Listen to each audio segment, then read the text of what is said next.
des armées. Saint, Saint, Saint est son puissant nom. Il est assis sur son trône élevé, et tous dans les cieux lui rendent hommage. Lui, il est trois fois saint, éternel des armées. Lui, saint, saint, saint est son puissant nom. Il est assis, sur son trône élevé, tous dans les cieux, tous dans les cieux. Oh,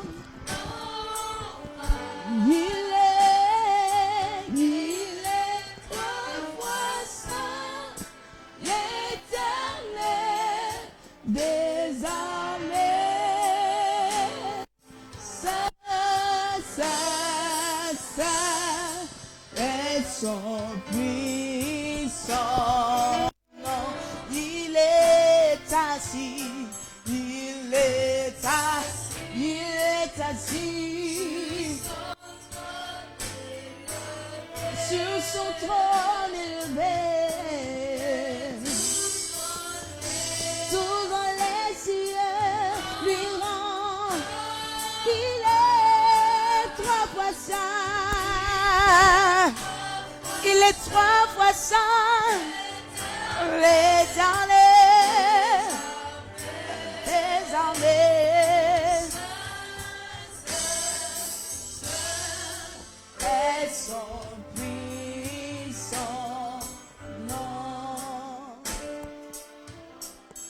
Oh, oui, saint, saint, saint, saint, saint. Oui, saint, saint, saint, saint, saint. Oui, nous t'adorons, éternel des armées. Oui, tu es saint, oui, saint, saint. Nous chantons ensemble, saint, saint, saint, saint, saint, saint, saint. Nous disons saint, saint, saint, saint, saint, saint. Nous t'adorons, éternel, éternel des armées.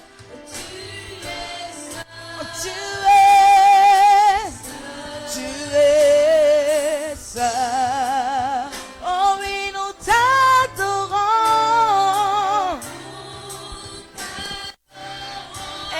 éternel. Oui, tu es saint. Oh, tu es saint, saint. Oh, oui, nous t'adorons, éternel des armées. Oui, tu es saint, oui, saint, saint. Oh, oui, nous t'élevons, éternel des armées. Tu es saint,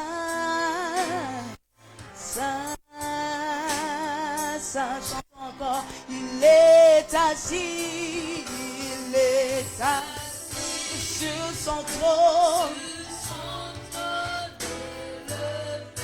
Et tous ont les yeux.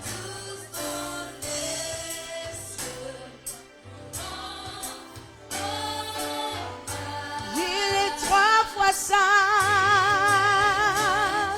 l'Éternel.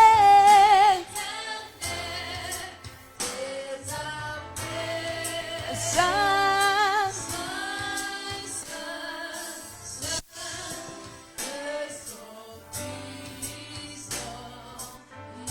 Est-ce que tu peux commencer à adorer ce Dieu merveilleux? Nous élevons nos mains vers toi. C'est bon. Nous élevons nos mains vers toi.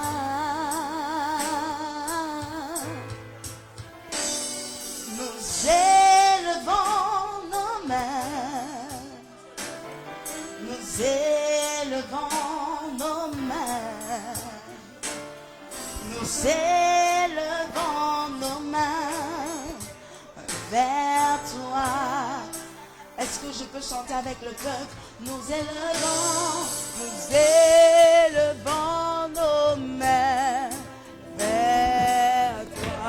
Est-ce que tu peux le chanter? Oui, nous élevons nos mains vers toi. Oh oui, nous élevons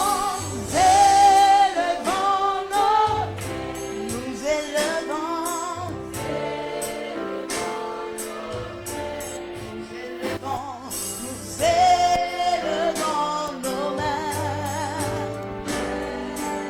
Encore une fois, nous le disons, nous élevons nos mains.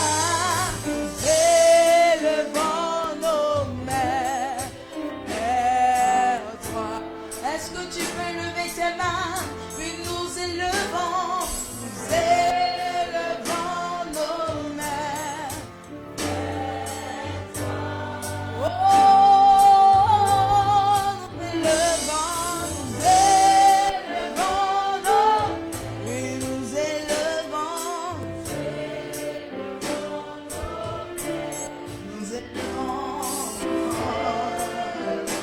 nos mains. Merci Père Céleste. Car tu es Dieu. Père Céleste. Tu es Dieu. Tu peux chanter plus fort que ça. Dieu. Chante plus fort. Célèbre sa grandeur. Tu es Dieu. On a vu le dimanche, il est tout puissant. Il est l'être suprême. Tu es Dieu. Il n'a pas son semblable dans le ciel ni sur la terre. Mets ta foi en lui. Tu es Il Dieu. agira puissamment. Car tu es Dieu. Tu es Dieu. Dieu. On a vu que Dieu c'est l'être suprême, tout puissant, créateur, qui reçoit les prières et les adorations. Il reçoit les prières, il reçoit les adorations. Que tu sais de tout ton cœur, tu es en train de le toucher. Oh mon Dieu, tu es fort, tu es fort, tu es fort, fort, fort, fort, fort. Oh oui, tu es fort, tu es fort, fort, tu es fort. Élève la voix, célèbre ton Père Céleste. Commence à dire combien de fois il est grand, il est puissant. Commence à dire, Seigneur, ma foi est fondée en toi. Je ne compterai plus sur les hommes, mais je compterai sur toi. Seigneur, tu m'as révélé que lorsque je compte sur toi, je peux aller de l'avant. Je peux expérimenter de grandes choses. Des choses puissantes, des choses extraordinaires. Dis, Seigneur, parle-moi. Dis avec mon Père Céleste. Dis bien, Père Céleste. Parle-moi ce soir. C'est le premier soir de jeûne et prière. J'ai besoin que ma foi soit boostée. Parle à mon esprit. Et fais de moi un homme de foi.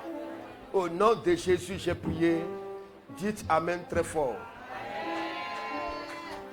Je pense que le son a été réduit. Tu veux s'abaisser? Le son a baissé.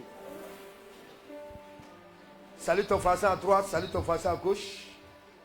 Souhaite à ton voisin la bienvenue. Demande-lui si son jeûne du premier jour s'est bien passé. Demande-lui, est-ce que tu as jeûné aujourd'hui? Est-ce que le jeûne s'est bien passé, mais ça t'a fatigué? Alors, vous saluez tous dans le précieux nom de Jésus de Nazareth. Bénis le Seigneur pour notre première semaine spirituelle de l'année. Le thème que nous traitons pendant ces 6 jours, ces 5 jours du moins, c'est opérer dans la foi agissante. Dis avec moi, opérer dans la foi agissante. Donc, je vais vous montrer les secrets pour que votre foi ait des résultats. Mais ce soir, je parle de surmonter la peur pour opérer dans la foi agissante. Surmonter la peur pour opérer dans la foi agissante. Matthieu chapitre 8, le verset 23 jusqu'au verset 27. Matthieu chapitre 8, verset 23 au verset 27. Nous parlons de surmonter la peur pour opérer dans la foi agissante. Parce que la peur est l'instrument que le diable utilise pour casser ta foi. Tu penses que tu as la foi, mais le diable utilise la peur pour détruire ta foi, pour t'empêcher d'avoir des résultats. Mais ce soir, ça va s'arrêter dans le nom de Jésus. Ce soir, tu seras une femme qui va surmonter la peur. Tu seras un homme qui va surmonter la peur. Matthieu chapitre 8, le verset 23 au verset 27. Matthieu 8, verset 23 au verset 27. Il monta dans la barque. Il monta dans la barque. Et ses disciples le suivirent. Et ses disciples le suivirent. Verset 24. Et voici. Donc, pendant qu'ils suivaient Jésus, donc sur le chemin, dans l'évolution, qu'est-ce qui va se passer? Il se leva sur la mer. Voici, dans un monte, il se leva sur la mer. Une si grande tempête. Une si grande tempête. Que la barque était couverte Que par la les barque flots. était couverte par les flots. Et lui, il dormait. dormait. Verset 25. Les disciples s'étaient approchés. Les disciples s'étaient approchés. Le réveillèrent. Et dit, Seigneur, sauve-nous. Sauve-nous. Nous périssons. Nous périssons. Verset 26. Il leur dit, pourquoi avez-vous peur? Pourquoi avez-vous peur? Gens de peu de foi. Gens de peu de foi. Alors, il se leva, menaça les vents de la mer, et il y eut un grand calme. Verset 27. Ces hommes furent saisis d'étonnement. Quel est celui-ci?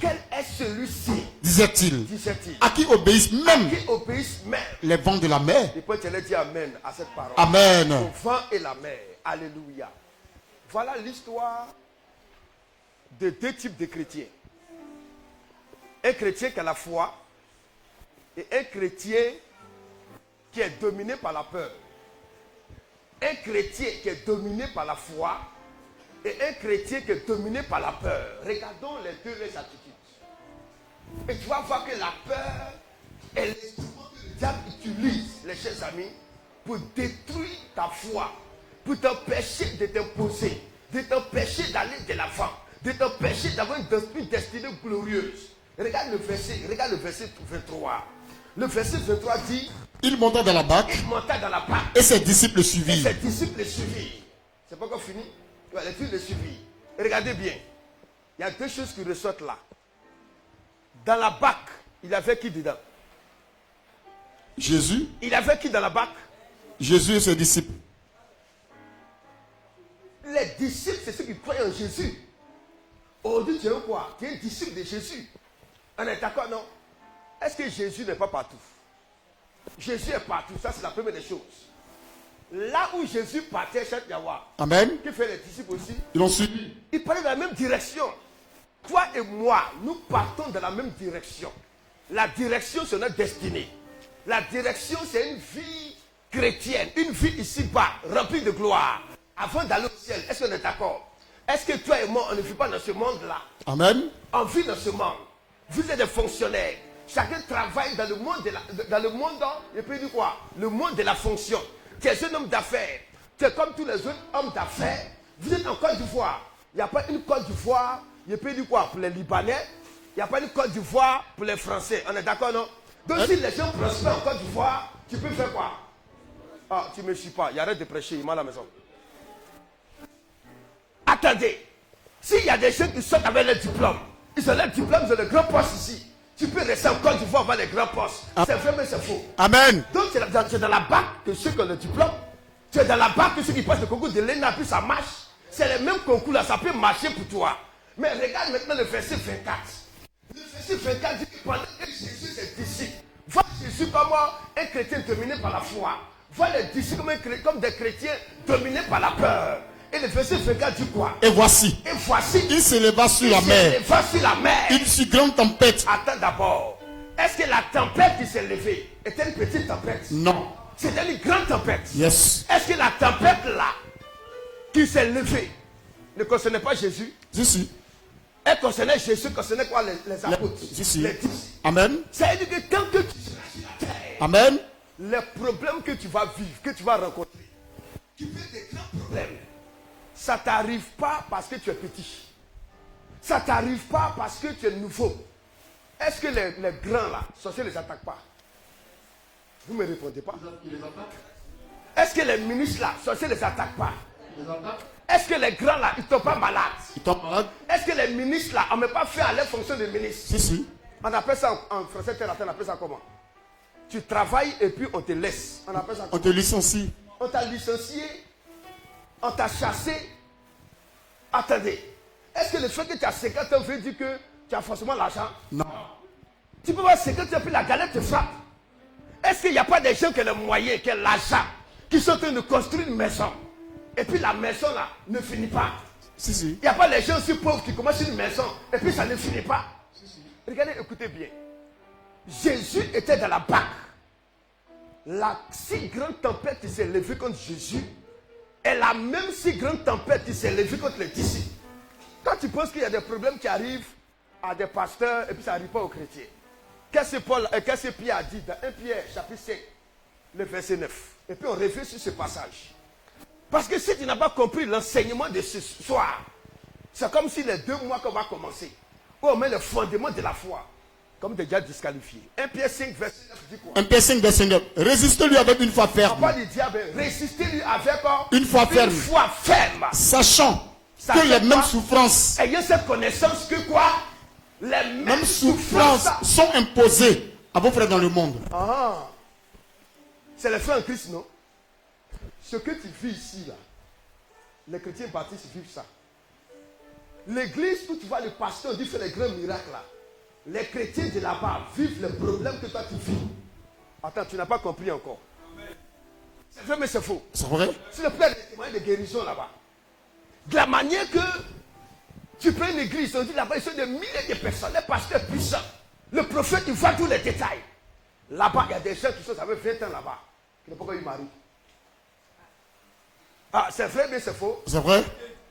Là où le prophète voit tout, il y a les gens qui sont là-bas qui travaillaient. Mais le prophète n'a pas vu le licenciement. Ils ont perdu l'emploi. C'est vrai, mais c'est faux. C'est vrai. Ce n'est pas une affaire des grands prophètes. C'est une affaire de comprendre comment toi-même tu vas gérer ta situation. Yes. Et la Bible dit, le problème qui est arrivé dans la vie des disciples, la si grande tempête, c'est le même problème qui est arrivé dans la vie de Jésus. Une si grande tempête. Les barques étaient comment? Secouées. Les barques étaient comment? Menacées. Maintenant, regardez deux comportements. Les disciples en grand nombre, lorsqu'ils ont vu la situation, oh, ça fait pitié. Oui. Regardez deux comportements. La tempête était grande. C'est un grand vent. Jésus était au courant, non? Mais qu'est-ce qu'il faisait? Il avait l'assurance. Cette année, devant les tempêtes, tu auras une assurance. Amen. Cette année, devant les grandes tempêtes, les grandes crises, tu auras une assurance. Jésus dormait, il avait cette assurance. Mais est-ce que les disciples dormaient? On dit c'était comme ils ne dormaient pas, ils étaient agités. Maintenant, regardez. Oh, que Dieu nous aide. Seigneur, permet que mon message de ce soir passe. Que ça reste gravé dans l'esprit d'un frère, dans l'esprit d'une soeur. La tempête est là. Jésus est serein. Maintenant, les disciples qui représentent les chrétiens qui ont peur. Tu le vois, il prêche, il enseigne la parole de Dieu. Vous comprenez ça? Tu peux, c'est un homme de foi. Il vient, il chante. Mais lorsque le problème s'est passé, quel est l'effort qu'ils ont fait pour arrêter la tempête? Je veux savoir si vous avez la réponse. Lorsque la tempête est arrivée, lorsque les attaques de sorcellerie sont arrivées, lorsque la maladie est arrivée, lorsque la menace de renvoi est arrivée, donnez-moi une autre menace encore.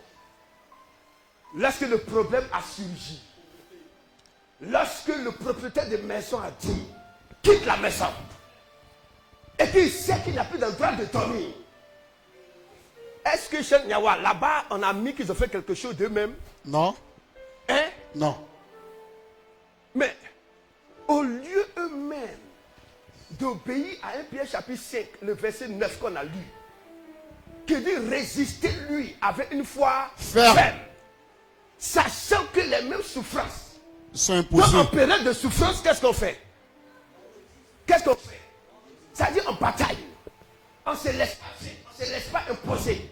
On dit non, cette souffrance-là, ça ne marchera pas. Je ne me laisserai pas dominer par cet enfermement. Mais comme les foi avaient disparu, ils étaient animés de la peur. Quel a été leur réflexe? Ils l'ont réveillé. Qu'est-ce qu'ils ont fait? Ils l'ont réveillé. Et qu'est-ce qu'ils ont dit? Maître, nous périssons. Ils ont commencé à confesser que ça là, ça me dépasse. Je vais mourir. Ma situation là, c'est grave. Papa, tu ne comprends pas. Ça là, c'est dangereux.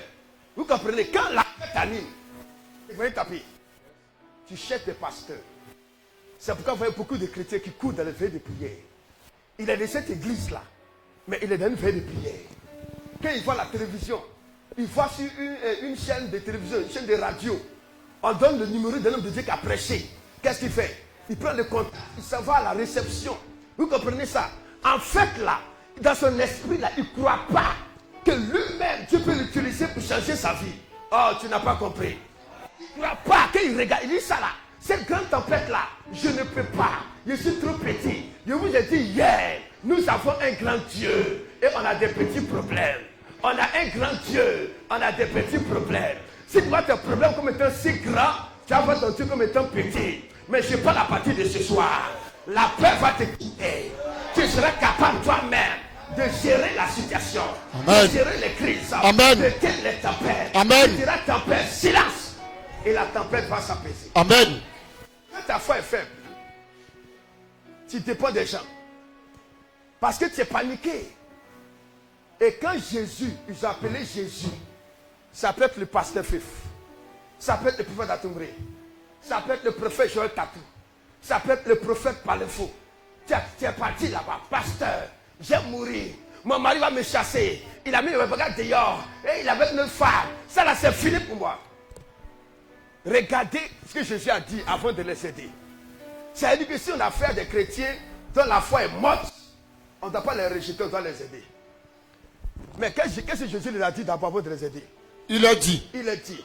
Pourquoi avez-vous peur? Pourquoi avez-vous peur? J'en ai peu de foi. C'est-à-dire une fois que la peur est là, ta foi n'est plus activée. La foi est là. Hein? La foi qui fait les miracles, elle est là. Mais une fois que la peur prend le dessus, qu'est-ce qui se passe? Ça étouffe ta foi. Je vais la dire tout à l'heure. Et qu'est-ce que Jésus, qui était le symbole du chrétien dominé par la foi, qu'est-ce qu'il a fait? Qu'est-ce qu'il a fait? Alors il se leva. Alors Jésus s'est levé. Menaça les vents de la mer. Il s'est levé devant qui?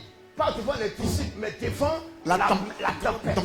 Or, au verset 23, on nous a dit, verset 24, une si grande tempête était couverte. C'est pas couverte. vrai. Mais Jésus s'est levé contre qui?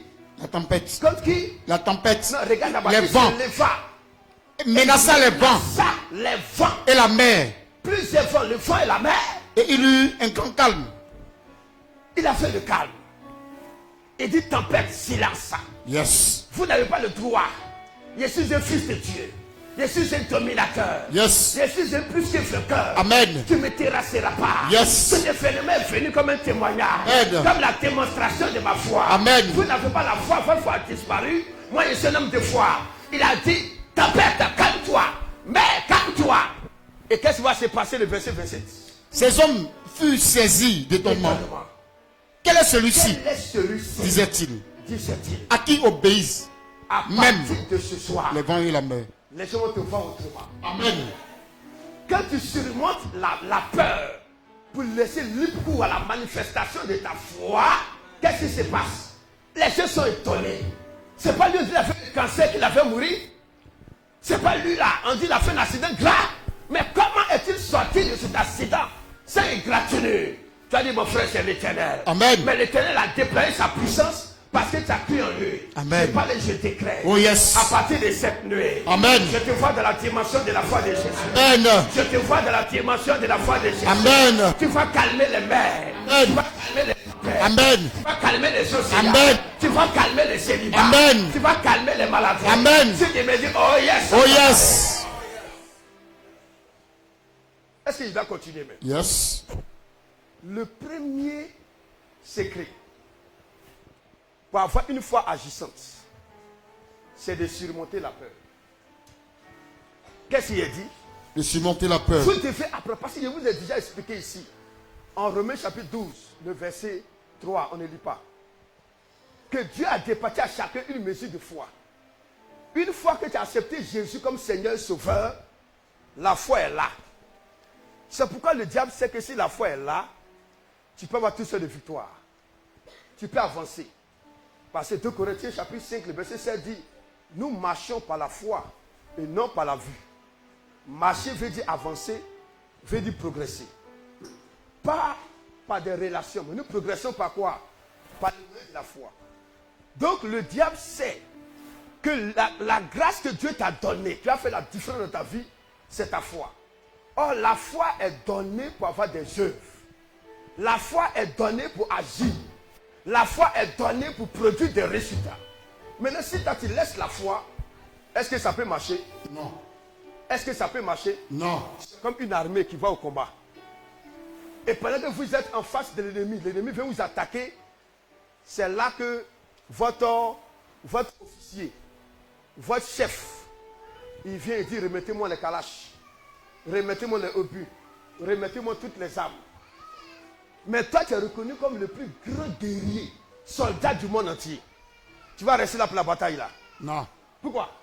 Mais tu n'as pas d'âme? Mais c'est les armes qui font de toi un soldat. Yes. Si tu enlèves les armes, tu as fait quoi encore? Tu vas replier? Mais c'est pas vrai. On va dire, regardez, une armée adverse les attaquer, ils ont perdu la bataille. Ils sont arrivés avec calibre 12 de village. Et des soldats entraînés ont fui. Mais pourquoi on a fui? On n'a pas immortel, on a fui parce que nous n'avons que des bois et des cailloux. Mais c'est pas vrai. C'est parce que les Blancs nous ont fait avant. Quand ils ont créé une mitrailleuse là, nous ils ont donné le calibre 12. Et le calibre 12, on appelle ça quoi? On appelle ça fusil à canon. C'est-à-dire que quand tu as le fusil là, il y a poudre de mettre dedans. Donc avant de tirer là, on pile d'abord. Quand ça devient chaud, maintenant on peut tirer par. Hop, lui quand il peut faire. Toi, c'est à quel moment ça a chauffé et puis tu as tué les ennemis? Tu as fini de tirer première fois net et puis tu fais quoi? Tu te caches en bas là-bas. Lui, il a fait quoi? Il a chaîne de balles sur lui. Attends, dans cette affaire-là, moi, il fait quoi? J'ai froid, même si après on me met en prison pour démission, pour désertion, quand on me met en prison, après ça, il serait vivant.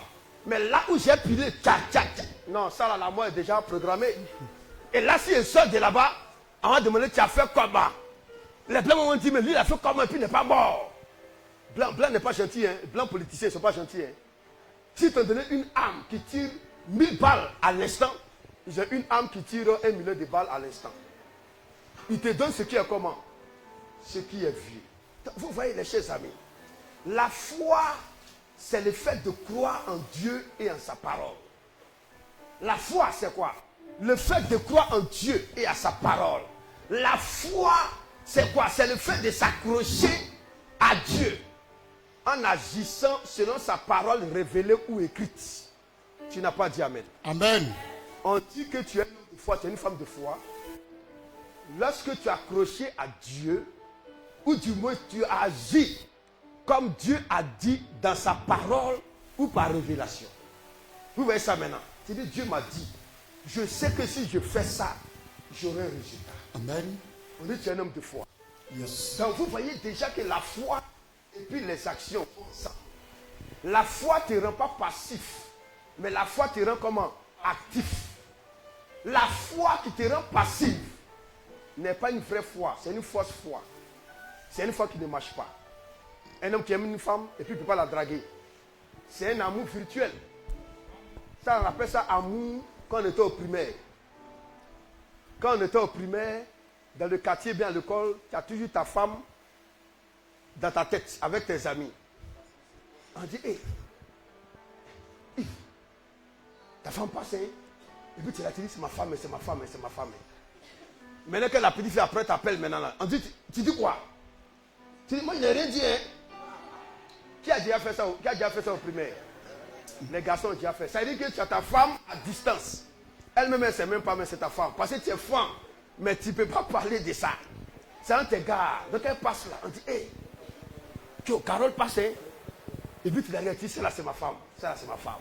Et quand demain, il s'est dit qu'elle est en train de parler de ça. Tu dis, hey, non, ça c'est ma femme qui est là. Il ne va pas te voir là-bas. Oh, toi-même, tu ne peux pas t'approcher même de la fille là. Amen. Tu tournes seulement.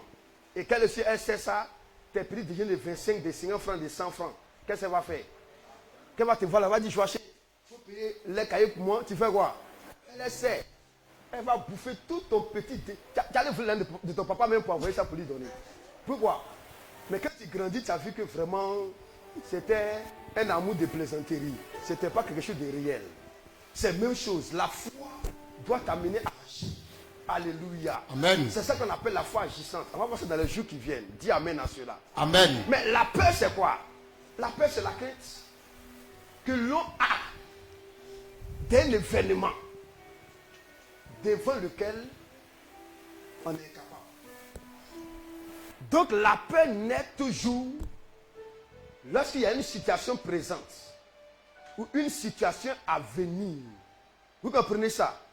Devant laquelle on a l'impression qu'on n'a pas les ressources, qu'on n'a pas les moyens de régler, de surmonter.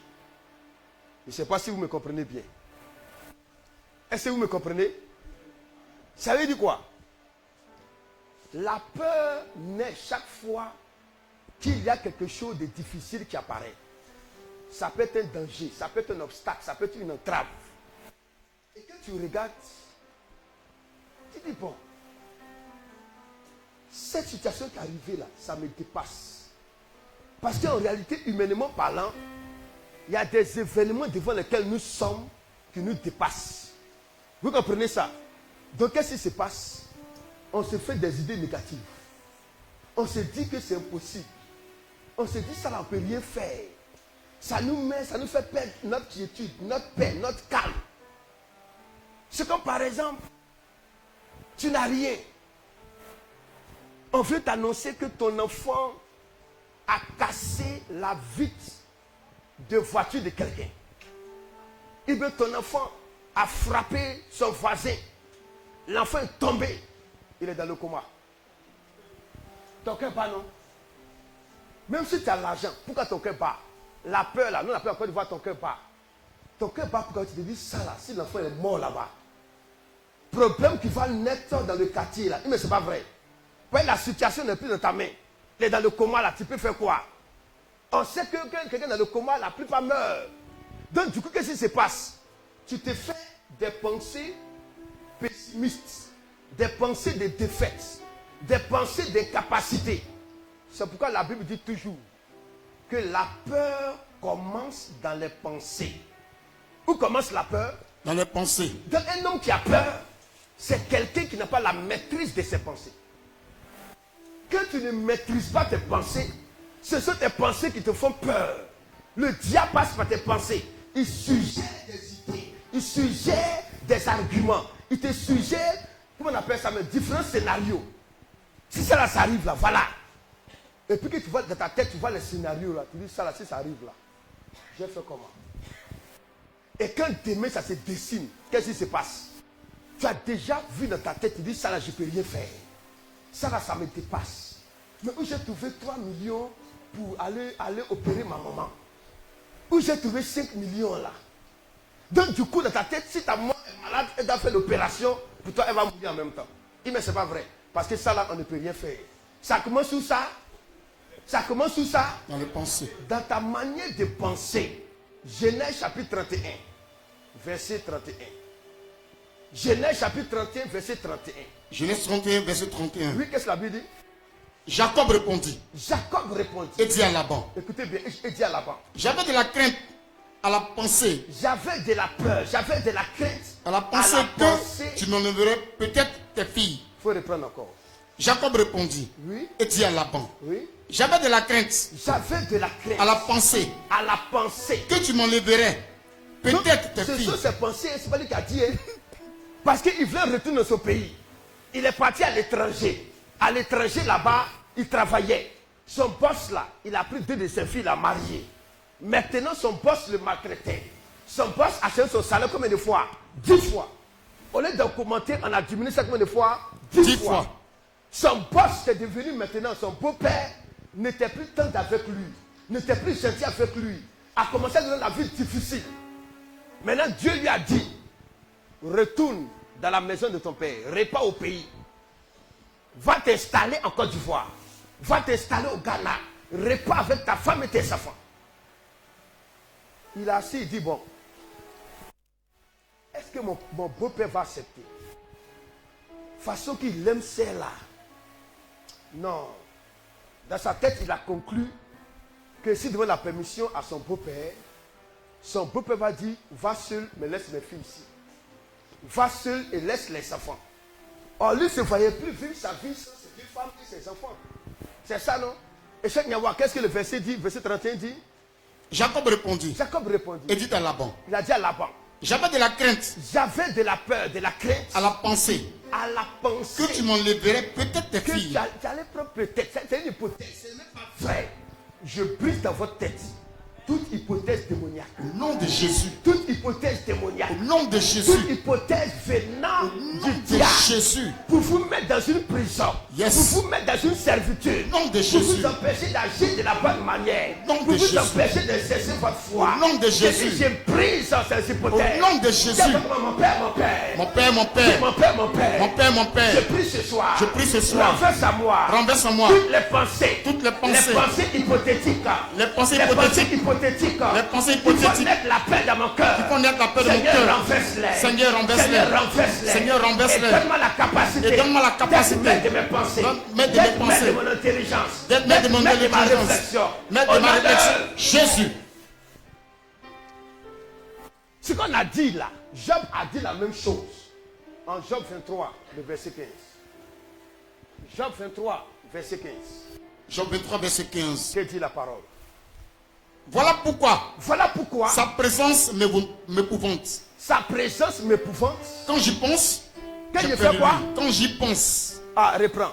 Voilà pourquoi. Sa présence m'épouvante. Sa présence me fait peur. Quand j'y pense. Quand j'y pense. J'ai peur de lui. J'ai peur de lui. Quand j'y pense, j'ai quoi? J'ai peur de lui. Parfois, tu regardes. Le gars qui veut te frapper. Ça me rappelle une année, on était encore nouvellement mariés et on habitait au quartier Maroc Tikenja. On ne sait pas ce qui s'est passé, hein? Mais il y a un chauffeur de taxi qui est venu à son taxi pour venir bloquer un autre chauffeur de taxi. Et les deux sont venus à tirer l'autre. L'autre est la femme de qui même? Je ne vois pas. Bien mince là. Et celui qui a pris son taxi pour venir bloquer le taxi de celui qui est mince, voilà sa forme. Grand. Quand les gens ont vu ça, tout le monde a conclu que si les Niaga commencent, le balèze va frapper le petit. Mais le petit était défavorisé. Donc les gens parlent, lui va derrière seulement. Ah bon, c'est pas que c'est passé plus à attraper là. Donc les gens viennent se mettre pour calmer celui qui est chaud, le balèze. Il n'est pas prêt. Il dit même si ils ont fait tout que le gars est parti, ils vont s'attraper dans le pougon là. Il dit les gens ont demandé pardon jusqu'à arriver au moment là. Il y a un FP qui a dit, le gars t'a frappé, ça a fini. Personne t'a frappé là, il t'a frappé deuxième fois. Parce qu'il était tellement rempli de colère. Maintenant, voilà, on les a laissés. On appelle ça quoi? Midi 14. On les a laissés là. Tellement il était sûr qu'en donnant un coup, le petit allait tomber là-bas. Qu'il a mis le coup là, le petit a dribblé là. Il a mis aussi. Tu attends André Saderi. Bye. Le petit est monté sur lui. Coup de poing. Mais il a l'avantage maintenant. Coup de poing. Maintenant qu'on les a séparés là. Le petit dit, depuis il ne parle pas là. Tu peux rien te faire. Toi là, regarde. Ton sac a goloté, il couche ça. Les gens disent petit, reste calme. Tu avais déjà peur. Comme ta foi, tu as vu les résultats, tu es rassuré. J'ai dit le gaillard, il n'a plus parlé. Il dit c'est parce que les gens sont là. Tu sailles Carrefour, Après, de Carrefour, zone non. On va s'attraper là-bas. Il change là-bas. On va s'attraper. Les gars disent, il a pris sa voiture, il est parti. Ça, c'était une grosse honte. Et c'est ce qui va se passer à partir de ta vie. Amen. Tous les grands problèmes qui arriveront. Et les gens vont penser que ce problème va t'emporter. Tu vas sortir vainqueur. Amen. Et tu vas sortir vainqueur. Amen. Tu vas traverser la tempête. Amen. Tu vas nager à travers la tempête. Amen. Tu vas te retrouver de l'autre côté de l'arrêt. Yes. Les gens vont dire, mais la femme là, elle a fait comment? Amen. Mais ça a fait comment? Amen. Tu as dit, c'est un homme de foi. Amen. Ma foi me permet d'agir. Amen. J'ai agi, je suis sorti là-bas. Yes. Tu te amènes de force à t'arrêter. Amen. Et dis, tu te amènes de force à t'arrêter. Amen. Dis à quelqu'un, veille sur tes pensées. Veille sur tes pensées. Oh, dis-lui bien, veille sur tes pensées. Veille sur tes pensées. Vous voyez, ça veut dire quoi? Ça veut dire qu'en réalité, les gens qui ont peur sont des gens qui ont des bonnes pensées dans leur tête. Hein? Tu n'as pas de bonnes pensées. Tes pensées ne sont pas bonnes. Oh, Philippiens 4, le verset 8 dit quoi? Surveillez vos pensées. Après Philippiens 4, le verset 8, on va prendre Hébreux 11, verset 19. Quand tu es un homme de foi, tu surveilles tes pensées. Moi, il n'y a pas de pensées négatives à moi. Les pensées négatives.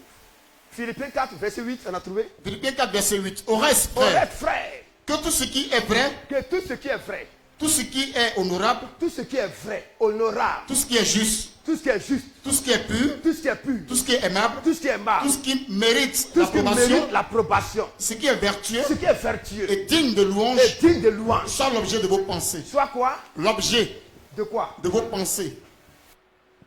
Ça veut dire que tout ce qui est positif, tout ce qui a une qualité positive, vous devez accepter dans vos têtes. Amen. Vous comprenez ça? Yes. Il y a les gens qui regardent les femmes et puis ils disent, c'est là, on est déjà engagé, mais ils ne croient pas qu'elle serait heureuse. Tu ne seras pas heureuse. C'est parce que tu as vu certains comportements. Mais va demander le foyer où tu dis à la paix là-bas, là. Va demander là-bas si la femme bien l'homme là, il est parfait. Hein? Je ne sais pas si vous comprenez un peu. Hein? Quand tu laisses les pensées négatives trotter dans ta tête, quand tu es en face de certains problèmes, le dimanche, on a donné un témoignage. Les deux amis de la sœur Esther, qui sont venus me voir, les deux sœurs avaient le même problème d'infertilité, problème de fécondité. Elles sont venues me voir en tant que prophète de l'Éternel.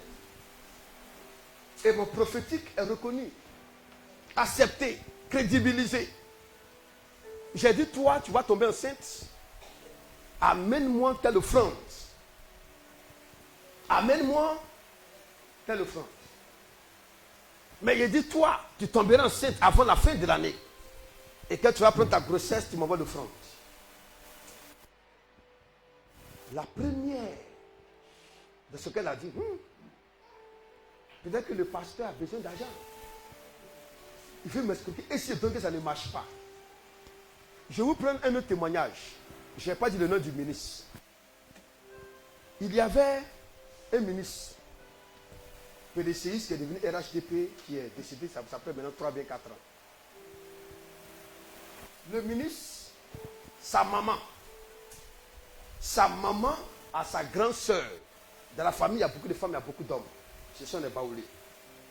Et donc, lorsque le ministre, là, c'est-à-dire que lui qui dit le ministre là, quand il a fini ses études à l'université, son premier poste, c'était un poste de DG qu'il a occupé.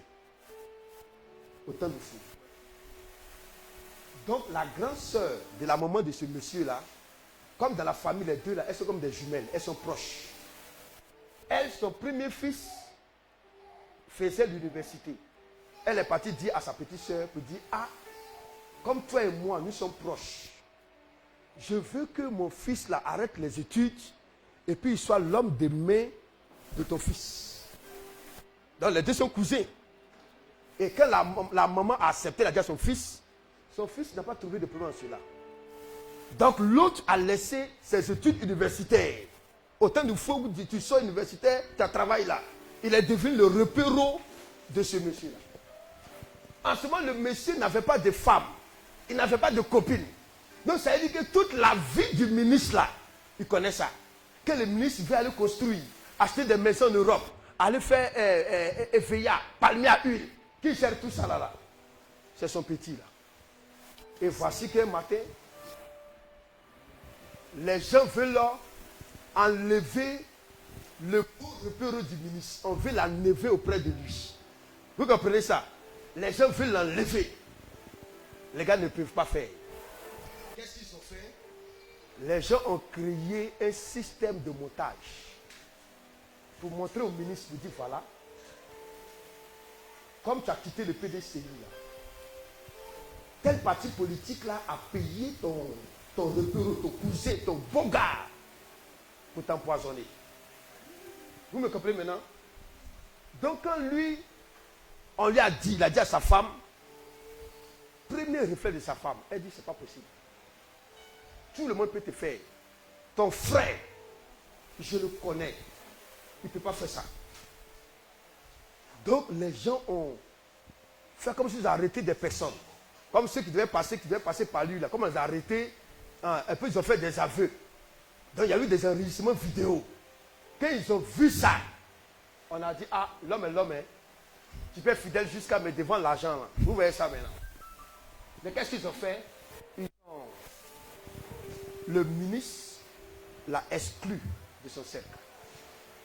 Tous ses avoirs, ses constructions, ses comptes bancaires, tout a été comment? Bloqué. Ça fait tuer un ministre de l'État. Et c'est comme ça qu'il y avait une de mes étudiantes, ancienne étudiante de l'école de prophètes, qui a dit, mais où on fait l'école de prophète là? L'homme de Dieu là, il voit, viens, on va le consulter. J'avais mon bureau de l'autre côté. Mais ce jour, c'est ici, je les ai reçus.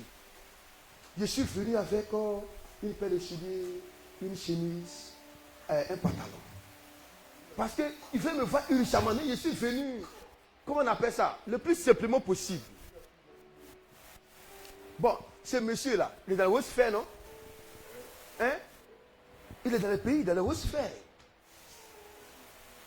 Il a une grosse 4x4. Il a gardé sa 4x4 là, quelque part au 47. Il ne faut pas le pasteur va voir sa voiture, puis va estimer qui il est. Donc il est arrivé, moi j'étais là, il est salué. J'ai vu le monsieur, parce que nous on observe. Il m'a regardé de haut en bas. De bas, ça dit il m'a déjà jugé. Je l'ai vu qu'il est rentré là. Il a regardé là. Qu'il est entré dans le bureau, il a regardé le bureau là. Ça c'est moi qui dis maintenant, c'est pas lui, ça c'est moi qui dis maintenant. Il s'est dit, si c'est un grand pasteur là, son bureau ne serait pas comme ça. Il aura le fauteuil ici. Mais c'est pas vrai. Une climatisation puissante, il aura un frigo, il donne à boire. Et s'il est un grand pasteur, mais pourquoi son coin est comme ça? Quand il me parlait de son problème, j'ai dit, papa, le Seigneur me dit de te dire d'envoyer une offrande. Lui, son problème, c'est qu'il veut te rétablir. Il veut que les gens voient que c'est un mensonge pour être rétabli. Mais Dieu me dit, il faut lui dire d'envoyer une offrande et le ministre ne mourra pas. C'est bizarre, non? Lui, il est venu pour que je prie et dise quelque chose. Et puis ça a marché. Après, on va voir que c'est un mensonge qu'on a accusé à tort. Vous voyez ça? Pour être rétabli. Mais moi, que Dieu me parle de la mort du ministre. Je lui ai dit, amène ça. Tu as 2 semaines. On fait le travail chap-chap. Il a expliqué sur la base de la parole, tout ça. Mais ce n'est pas un petit montant que j'ai demandé. Et ce n'est même pas un montant même que pour lui, c'est grand. Parce que je prends un exemple. Un homme de cette dimension, si tu dis à un ministre qui doit faire une action prophétique à les finances, qui doit 10 millions. Et c'est plus, c'est un problème. Il donne ça plus au marabout. Mais comme il a vu que j'étais habillé, il a regardé le temple, il a regardé le bureau. Il s'est dit, quoi? De toute façon, on a géré tous mes comptes là. Mon petit blé que j'ai. Et si le pasteur là, c'est un escroc? Hypothèse. Dis avec moi hypothèse. Hypothèse. Et si le pasteur a pris mon argent, puis ça n'arrive pas? Bon. On était à la fin du délai indiqué. C'était 2 semaines. Il restait 3 jours. J'ai appelé la servante de Dieu pour dire, mais le papa là, c'est comment? Elle dit, je l'appelle et puis je te rappelle. Elle appelle le monsieur. Il dit, non, que vraiment, tu sais que tu as tout bloqué. Je n'ai même pas l'argent. Elle a dit, papa, je connais l'homme de Dieu là, tu as combien? Ce que tu as là, tu as vraiment mieux complété. Quand ça a marché, là, tu vas l'argent me rembourser. Allez le voir. Il dit, non, lui, il n'a pas crédit. Les amis, ça n'a même pas fait 2-3 mois. On voit le ministre, quelqu'un a publié sa photo sur les réseaux sociaux. Il est devenu maigre comme ça. Le ministre est mort. Et les gens, on l'a accusé. Au vrai, c'est un problème. Ah! On avait dit que tu voulais empoisonner le ministre. Est-ce que vous savez que ceux qui ont la foi et qui les aissent sont inférieurs à ceux qui sont animés de peur? Tu ne peux pas savoir que tel est animé de peur jusqu'à ce qu'elle soit malade. Jusqu'à ce qu'elle soit confrontée à une situation compliquée. Jusqu'à ce qu'une prophétie vienne dire que tu vas le funérail de ton parent là, tu vas mourir là-bas. C'est là que tu vas voir s'il a la foi ou n'a pas la foi. Si il n'a pas peur, il ne faut même pas informer le pasteur. Parce que lui-même va traiter ça. Mais s'il a peur, allô, papa t'appelle. Je t'appelle là. Il te dit d'aller au funérail là, de ma soeur là. Mais on a dit là-bas que mon nom est sorti et que s'il vient mourir là-bas, il faut comment je vais, mais je ne vais pas. Mais ce n'est pas vrai. Quand il te dit ça là, il t'informe. Qu'est-ce qu'il amène à t'informer? On a vu dans Matthieu là, non? C'est la peur qui fait ça. Mais moi, je suis attaqué par le monde des ténèbres. Je suis poursuivi. Les gars font des programmes contre moi. Ils ne peuvent pas venir pour dire, et voilà. Non. Tu te lèves, il te battra. Je traite ça. Et puis que je reviens, je reste en témoignage. Tu n'as pas dit amen à ça. Amen. Est-ce que c'est vrai? Ceux qui sont animés de peur devant des situations sont plus nombreux que ceux qui ont la foi. Amen. Regardons pour voir si c'est vrai, ou bien si c'est faux. Regardez Juge, chapitre 7, le verset 3. Je pense que c'est le bon verset. Juge, chapitre 7, le verset 3. Juge, verset 7, verset 3. Ouais. Chapitre 7, verset 3. Ouais. Publie donc ceci aux oreilles du peuple. Oui. Que celui qui... Non, commence au verset 2, au verset 3. Regardez. Hein. L'Éternel dit à Gédéon. Le peuple que tu as avec toi est trop nombreux. Trop nombreux pendant la guerre. Pour que je livre mon Dieu entre Pour que je livre mon Dieu en ses mains. Il pourrait en tirer gloire. Et Oui. dire, c'est ma main. Verset 3 maintenant. Publie donc ceci. Parce qu'ils étaient nombreux, non? Ils étaient nombreux, non? Au verset 2, vous n'êtes pas avec moi. Relis le verset 2. L'Éternel dit à Gédéon. Oui. Le peuple que tu as avec toi est trop nombreux. Donc ça veut dire qu'il avait beaucoup de gens avec lui. Verset 3 maintenant. Publie donc ceci aux oreilles Il dit du peuple. publie donc aux oreilles du peuple. Celui-ci est craintif. Non. Lis bien. Celui qui est craintif. Celui qui a peur, qui est créatif. Et qui a peur Et qui a peur. se retourne et s'éloigne On de la s'en va en montagne. guerre, on s'en va dans la bataille, on s'en guerre. Que celui qui a dans vous, qui a peur, sincèrement tu as peur de mourir, tu n'es pas sûr. Voilà la maison. Tu as toujours avoir ta solde de soldat. Tu as toujours avoir le haut le cœur. On ne va pas te pénaliser, t'exclure. Mais on veut partir avec des gens qui n'ont pas peur, des gens de foi, qui croient qu'on va gagner cette bataille. C'est vrai, l'ennemi est plus armé que nous. Si toi, dans ta tête, là, tu n'es pas sûr d'aller revenir vivant, on te conseille de te mettre à gauche. Regardez le résultat maintenant. Chacun voit le résultat. Regardez. Regardez le résultat. Au verset. On dit le verset 3, on n'a pas encore fini le verset 3. Celui-ci qui est craintif et Oui. qui a peur Oui. s'en retourne et s'éloigne de la montagne de Galade. Oui. 22 000 hommes partirent et parmi le peuple s'en retournèrent. Et il resta 10 000. Donc il y a combien de personnes? 22. 22 000 plus 10, ça fait combien? 32 000. Non. On dit combien qui sont restés? 10 000. Ils étaient combien? 30 000. Tu vois une église de 30 000 personnes. Il y a combien qui ont peur? Des sorciers, combien? Combien qui ont peur? La jeune soeur a 47 ans. Elle dit, le méchant a dit qu'à 48 ans, il serait ménopausé. Il n'y a pas mari. Ça là, même si mon mari à 50 ans, il y a pas enfant comment? Et la peur qui l'anime va commencer à l'amener à draguer les gens. Mais ce n'est pas vrai. Elle va voir un gars qui est clair ici même. C'est moi qui suis le plus clair de l'église. C'est-à-dire, au sein de l'arrivée là, elle ne cherche pas à savoir s'il va te marier ou pas. Elle veut le séduire. Vous comprenez ça? Et puis on fait enfant. Là, au cas où on ne va pas marier, au moins il y a enfant. Si on m'a marié même à 60 ans, je suis déjà fait enfant. Est-ce que vous voyez? Elle est prête à tout. Qu'est-ce qui la pousse à faire ça? C'est quoi? La peur. C'est la peur. Qui a dit à 60 ans, on ne peut pas avoir enfant? Qui a dit femme ménopausée, tombe pas enceinte? Dites-moi qui a dit ça? Qui a dit femme de 90 ans, 10 ans, ne peut pas tomber enceinte? C'est la médecine, mais la Bible dit non, c'est possible. Avec utérus ou sans utérus, tu peux prendre ta grossesse. Amen. Donc la peur nous amène à faire quoi? À faire toutes les choses. Demande à ton voisin, tu es dans le groupe des peureux ou dans le groupe des audacieux? Hein? On a vu également dans Matthieu 8 là, on ne va pas relire encore 23, 24. 23 jusqu'à 26. Jésus était seul. 12 disciples. Il y a combien qui ont cru? Devant la tempête. Jésus seul. Les 12 autres n'ont pas cru.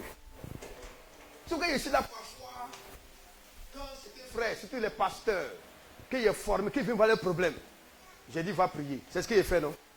J'ai dit va prier. Il y a une qui a dit, hey, papa, que tu vas le voir, il te dit va prier. Mais il ne dit pas à tout le monde d'aller prier.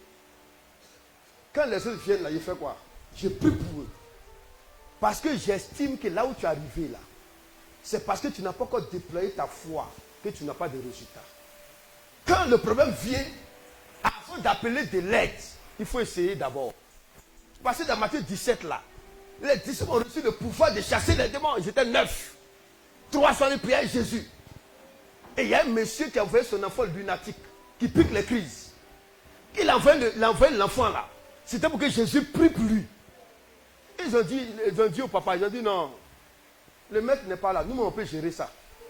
Ils ont essayé, ça n'a pas marché. Et mais j'étais étonné, j'ai dit, mais Rabbi, mais pourquoi n'avons-nous pas été capables de chasser ces démons-là? C'est-à-dire qu'ils croyaient que ça allait marcher.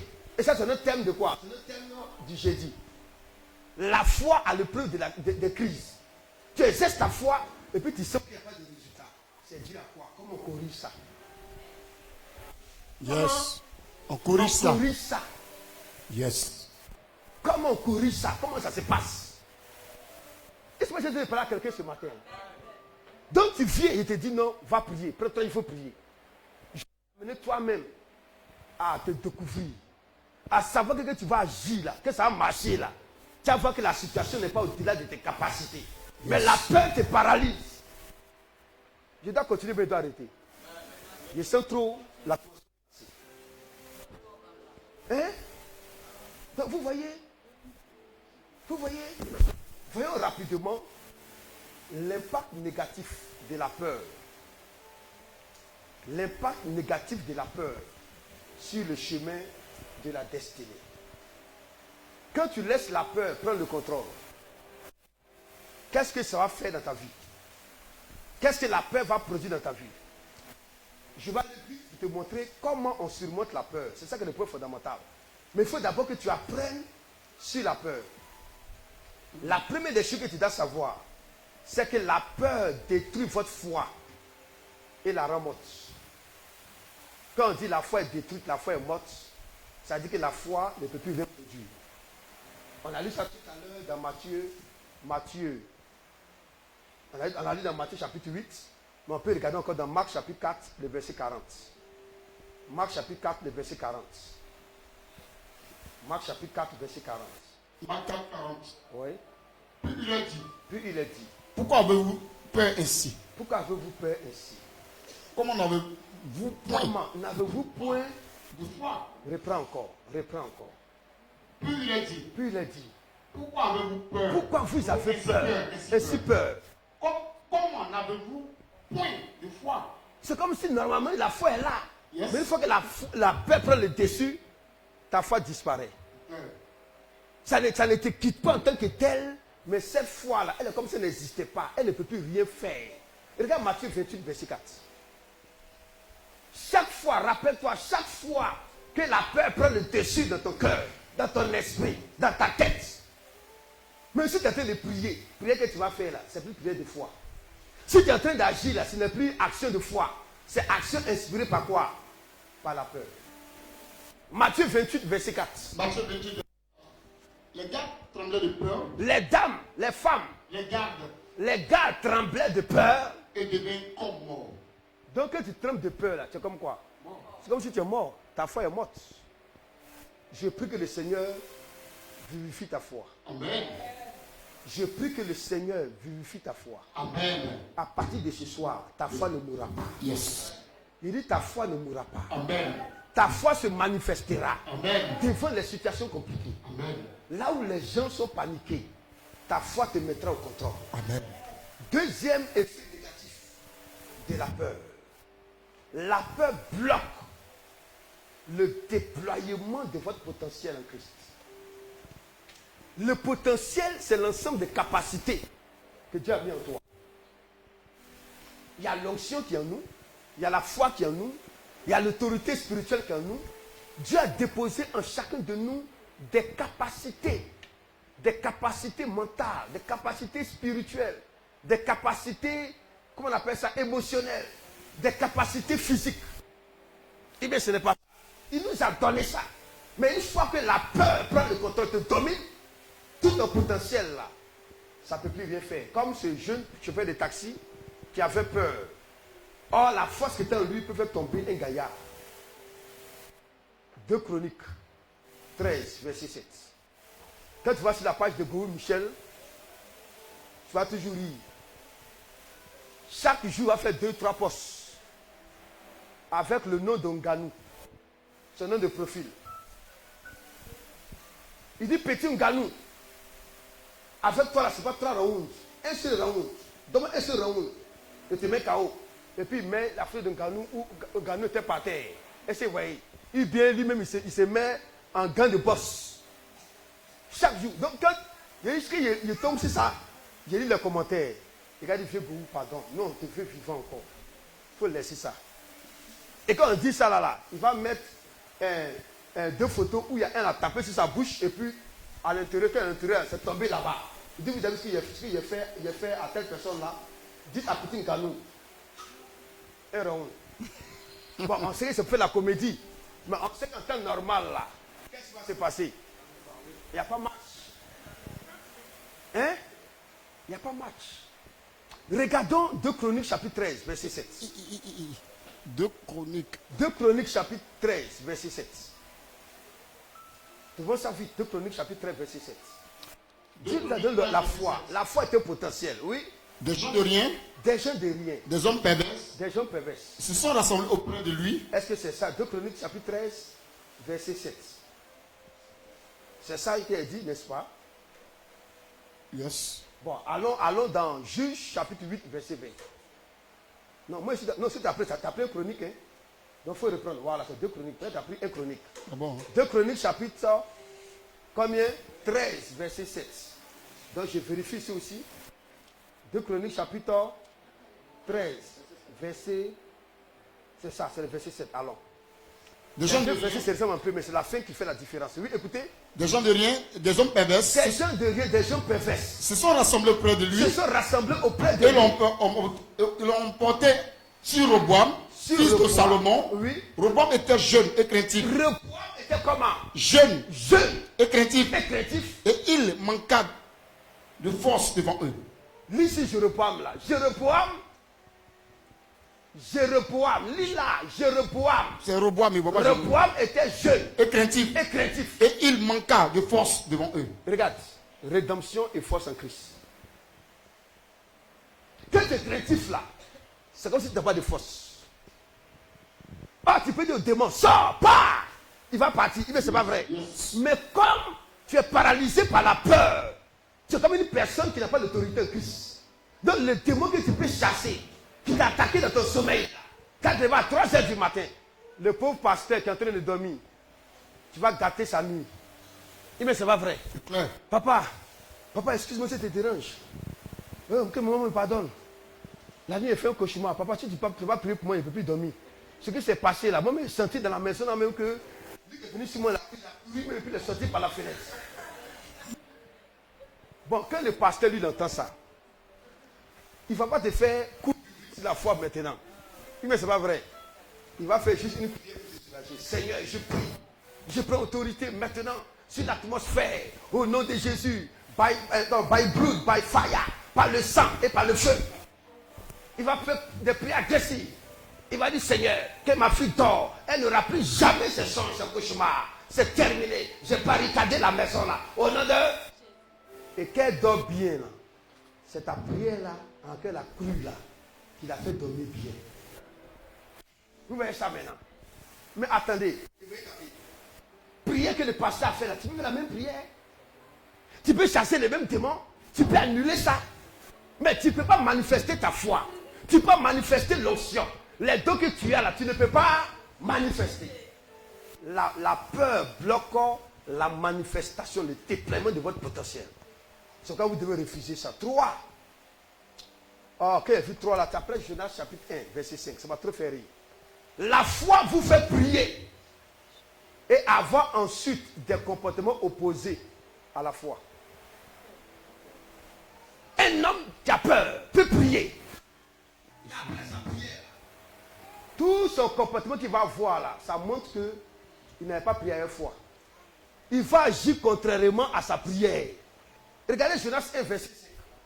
Jonas chapitre 1, verset 5. Jonas chapitre 1, verset 5. Jonas 1, verset 5. Les mariniers eurent peur. Les mariniers, c'est-à-dire les marins, ceux qui sont qui sont dans les bateaux là, ils ont eu peur. Qu'est-ce qu'ils vont faire? Ils imploraient chacun de leur Dieu. Ils ont pleuré qui? Chacun leur Dieu. Donc chacun a prié dans la peur. Parce qu'en fait, le bateau, le navire là, partait chavirer. Jonas 1, verset 5. Le bateau partait chavirer. On peut appeler ça en terre à terre. Le bateau partait faire accident. Le bateau allait se crouler. Le bateau allait rester dans la mer. Donc, il voyait qu'ils allaient mourir. Mais ce n'est pas vrai. Et là où ils étaient, il n'y avait pas un autre bateau qui pouvait appeler pour les aider. Dans leur peur, qu'est-ce qu'ils vont faire chaque jour dans leur peur? Ils vont prier. C'est lui qui est religieux va faire ses prières. C'est lui qui est chrétien va faire sa prière. C'est lui qui est bouddhiste. Maintenant, on a vu hier, non? Hein? Le psaume 37, reste sur ta page. 5 à 6 dit quoi? Recommande ton soi à l'Éternel.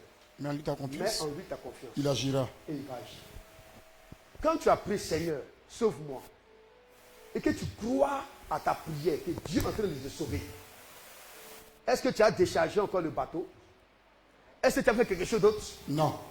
Parce que là où on est arrivé, là, ce n'est pas le poids des bagages qui fait ça. Si c'est le poids des bagages là, depuis l'embarquement là-bas, ça allait faire quoi? Ça allait se couler. C'est clair. Ils ont fini de prier. Qu'est-ce qu'ils vont faire après les prières? Ils jetaient dans la mer les objets. Dans la mer, les quoi? Les objets. Les objets. Qui étaient sur le navire. Qui étaient sur le navire. Afin de le rendre plus léger. Afin de le rendre plus léger. Jonas descendit au fond du navire. Attendez, ce n'est même pas une affaire de bateau et lourd, mais c'est pas lourd. C'est clair. Si c'était lourd, ça n'allait pas arriver. Quand tu es en train de prier, Seigneur, cette année-là, je prie et je décrète, je prophétise, je me marierai. Au moment où tu es en train de prier, tu mets ton mariage dans la main du Seigneur. Un papa gros ventre, un Balthazar ivoirien. Il garde la range de venir te chercher. Et tu te laisses aller dans cette relation-là. Mais ce n'est pas vrai. Ça veut dire que la prière que tu as faite, ce n'est pas la prière de la foi. Si tu as fait la prière de la foi, Dieu est dedans. Mais ce n'est pas ça. La prière de la foi, là, c'est que Dieu est au contrôle. Yes. Si tu as mis dans les mains de Dieu, pourquoi venir te charger le Pourquoi? Le pasteur a dit que cette année, tout le monde va avoir son examen. Dieu va vous donner votre examen. Toi, tu vas pédia à l'examen. Tu as fait quoi? Pédia. Ça t'a fait poteau, non? C'est parce que quand tu es arrivé là-bas, là, tu as eu peur. Est-ce que ce qu'il écrit là, est-ce que c'est ça? C'est ça, non? Je vous ai parlé de mon fils là, non? Le concours qu'il a fait en décembre. Il a dit que culture générale, il ne maîtrisait pas. Quand il parlait même le dimanche, il était du coup, il suivait le direct. Oui, il suivait le direct. Il dit vraiment, papa, je n'ai rien fait. Il dit, mais Dieu au contraire. Est-ce que dans la Bible, là, Dieu n'écrit pas avec son doigt? Il écrit avec son doigt? Est-ce que Dieu n'a pas une doigt pour écrire? Si, si. Les 10 commandements, là, qui a écrit ça? C'est Dieu. C'est pas Moïse, c'est Dieu qui a pris une tablette et puis il a écrit. Moi, je me rappelle que j'étais en deuxième année d'université.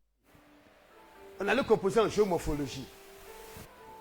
Et puis, comme à l'université, tout le monde me connaît parce que tous les professeurs m'appelaient Kizerbo. Kizerbo, c'est le plus grand historien africain. C'est un Burkinabé, Joseph Kizerbo. Donc, les professeurs disaient, vraiment, toi, tu es un grand historien, tu as les réflexes d'un grand historien. Il faut faire une carrière universitaire, penser à l'université. Donc, ils m'ont nommé Joseph Kizerbo. Donc, ma promotion, si tu dis mon nom à l'état civil, là, on ne connaît pas. Tu dis soit le pasteur, il met Kizerbo. Donc, on devait composer. Et notre doyen de la fac a dit, lui, il veut que, lui, en tout cas, en histoire, les étudiants soient méritants. Donc, on ne compose plus dans les salles de TD. Pas qu'il y a les compositions, on était 2000. Normalement, dans les petites salles de 20 personnes, est-ce que vous voyez? Ils mettent tout le monde en amphi. Et puis les sujets, là, on écrit au tableau. Vous voyez ça maintenant? Et puis les examinateurs sont là. Parce que quand on donne le sujet, puis on tape là, les secrétaires, là, ils ont toujours une copine à l'université, là, et puis ça. Donc, moi, je suis assis dans une position.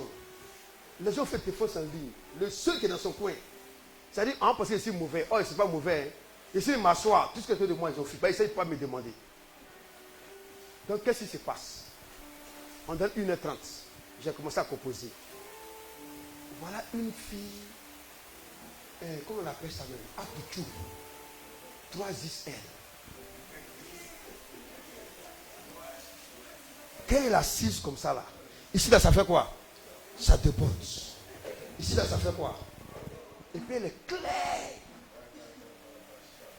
Darling, ton chéri a souffert à l'université. Hein? Donc, moi, j'essaie d'écrire là. On écrit. Elle veut dire, Kizerbo. Elle veut dire, Kizerbo. Kizerbo. Moi, quand je suis en classe, si c'est cours, je peux parler, mais quand c'est devoir là, je ne parle pas. Donc, elle a vu que, mais qu'il veut réfléchir, il met ma tête au ciel comme ça, puis il réfléchit. Quand il tisse ma tête, c'est pas écrit. Qu'est-ce que la fille a fait? Elle a porté, il y a les jupes que vous avez, on dirait, jupes en comment on appelle ça même? En tricot là. Vous connaissez ça, non? La fille là, elle a fait quoi? Elle a tiré tout jusqu'à pour s'arriver ici. Bon, quand un garçon va voir ça, même que tu as ton regard, papa trouver. Mais tu vas te cacher pour faire quoi? Oh, elle, comme elle m'appelle, je n'écoute pas là. C'est sa manière, elle de faire quoi? Je ne suis plus concentré. Est-ce que ça, là, il a fait le spirituel? Dieu dit, il faut fuir. Et ici, là, ma tête, elle est comment? Les pensées viennent. Ah, plus clair, tiré là. Je me concentre un peu, mais c'est comme si au moins je me concentre là. C'est comme que je me tire, je regarde là-bas, et puis après, moi, je ramène. Il y a une bataille. J'ai fait l'introduction seulement de mon devoir. J'ai dit non. Il y a deuxième section. Il y a quelle section? Deuxième. Deuxième section, c'est facile là. Je m'assois au premier rang. Vous comprenez ça? On a commencé, on a tout fait, c'était peut-être 17 minutes. Hein. Et puis il a déposé. Qui s'est pas déjà fini? Qui s'est pas? Moi, je n'ai pas fini. Je fuyais quoi? L'impudicité. Dieu connaît ma foi. Je suis sorti triste.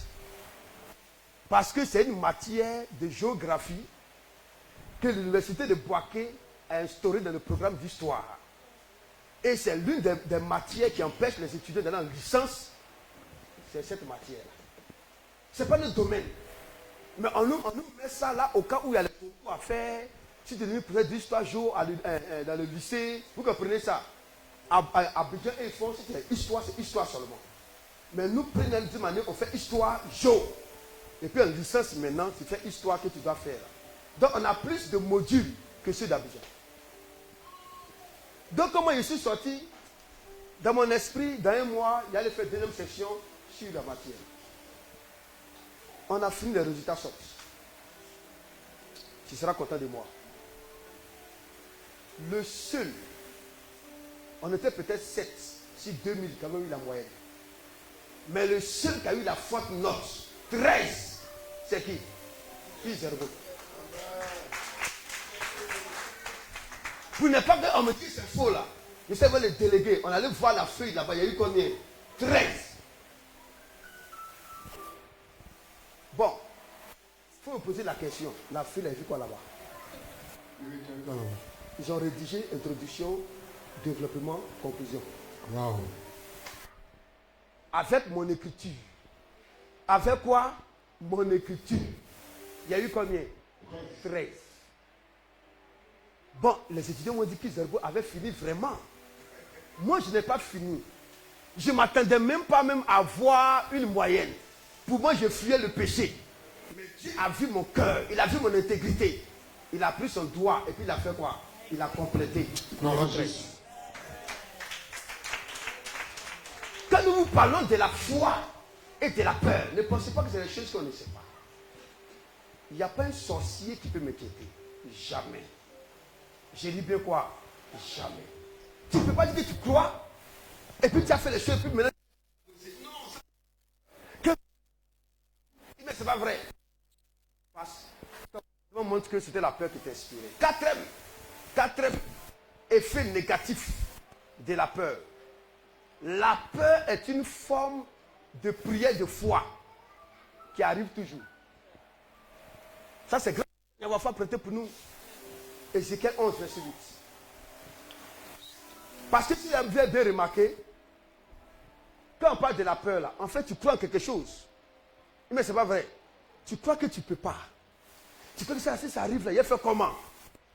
Vous voyez ça? Parfois, tu es là, tu as peur. Il y a des gens qui sont là, pour la maison, ils ont peur. Si je m'appelle ma maison, là, est-ce qu'il y a l'argent pour payer? Ah, si j'ai voyagé, est-ce qu'il y a l'argent? Si je décide de manger maintenant, tous les midis, avec un petit pétillant, jus d'orange, est-ce qu'il y a l'argent? 30 000 francs par mois pour manger ça. C'est pas que tu ne crois pas. Et comme tu ne crois pas que ça arrive, mais en fait, tu crois que tu ne peux pas. Mais ce n'est pas vrai. Donc, en fait, la peur, là, c'est une forme de foi. Mais le côté négatif de la foi.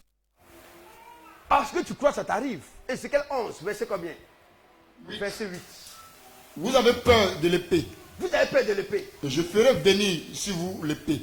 Ah, donc ce dont tu as peur, là, ça fait quoi? Ce qui vient. Ça vient vers toi. Job 3, verset 25. Ce dont tu as peur, là, ça viendra vers toi. C'est pourquoi il y a un chrétien qui a dit, moi, j'ai peur d'être milliardaire. J'ai peur d'être quoi? Milliardaire. Est-ce que tu n'as pas raison? Il a raison, lui. J'ai peur d'être milliardaire. Dis avec moi, la foi est une forme de foi. Dis avec moi, la peur est une forme de foi. La peur est une forme de foi. Mais en fait, ça fait venir vers toi ce qui est négatif. Ah, toi, tu veux... La peur va attirer ça vers toi. Job chapitre 3, verset combien? 25. 25. Ce que je crains, Ce que je crains. c'est ce qui m'arrive. Est-ce que c'est vrai? C'est clair? Ce que je redoute. C'est ce qui m'atteint. C'est ce qui m'atteint. Toi, tu as peur. Nous sommes en 2025. Le prophète Franck Mailly a sorti une prophétie. Dieu l'a montré que dans ce mois, vers la fin de janvier jusqu'à février, beaucoup de francs-maçons qui sont venus en Côte d'Ivoire. Il y aura des rituels par rapport aux élections, des rituels d'enfants, de 4 à 9 ans. Surtout ceux qui ont fait les enfants jumeaux. Il y aura des enlèvements d'enfants. Il a vu, il y a des servantes qui vont venir faire un travail. Les femmes vont avoir la confiance en ces servantes-là. Et au moment où tu te rends compte, elle a fui à ton enfant. Et ils vont retrouver des enfants avec des parties intimes enlevées, avec de leur corps enlevé. Il dit surveillez. Est-ce que vous voyez? Bon, même si la révélation ne venait pas, nous savons tous qu'en période électorale, en période de Coupe d'Afrique, de Coupe du Monde, en période d'élection municipale, il y a les sacrifices, non? Et quand tu apprends sur la toile, à tout moment, enlèvement d'enfants, enlèvement de personnes. Parfois, tellement que tu as peur, ton enfant, tu as peur qu'il soit enlevé là, on va l'enlever. Mais attendez, si tu l'as recommandé au Seigneur, Seigneur, garde mon enfant, qui parte, qui revient, c'est sauf. Qui va l'enlever? Personne. Mais tu as peur. Et tu es là. Que tu laisses, on t'appelle, allô? Est-ce que mon enfant est là? Nous peut à l'école là. On dit on enlève les enfants. On enlève les enfants. On enlève les enfants. Ton langage, c'est la perte. Parmi tes enfants, on va prendre ton enfant.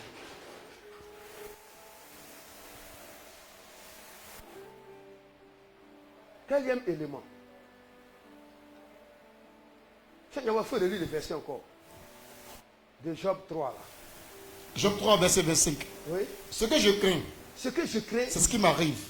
C'est ce qui m'arrive. Ce que je redoute, ce matin. C'est ce qui m'atteint. Vous voulez que votre peur se manifeste? C'était quel est le point?